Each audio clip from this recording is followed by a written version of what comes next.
Revivals True and Counterfeit, November 16. Ye shall know them by their fruits. Do men gather grapes of thorns, or figs of thistles? Even so every good tree bringeth forth good fruit, but a corrupt tree bringeth forth evil fruit. Matthew 7:16 and 17.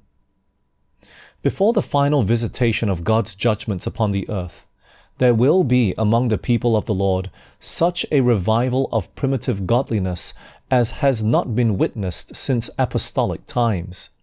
The Spirit and power of God will be poured out upon His children. At that time, many will separate themselves from those churches in which the love of this world has supplanted love for God and His Word. Many, both of ministers and people, will gladly accept those great truths which God has caused to be proclaimed at this time to prepare a people for the Lord's second coming. The enemy of souls desires to hinder this work, and before the time for such a movement shall come, he will endeavor to prevent it by introducing a counterfeit. In those churches which he can bring under his deceptive power, he will make it appear that God's special blessing is poured out. There will be manifest what is thought to be great religious interest. Wherever men neglect the testimony of the Bible, turning away from those plain soul-testing truths which require self-denial and renunciation of the world, there we may be sure that God's blessing is not bestowed.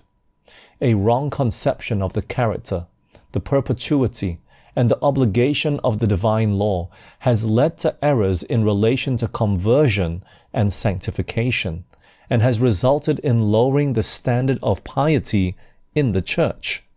Here is to be found the secret of the lack of the Spirit and power of God in the revivals of our time.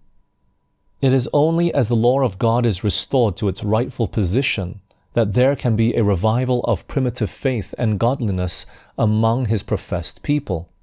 Thus saith the Lord, Stand ye in the ways, and see, and ask for the old paths, where is the good way, and walk therein, and ye shall find rest for your souls. Jeremiah 6:16.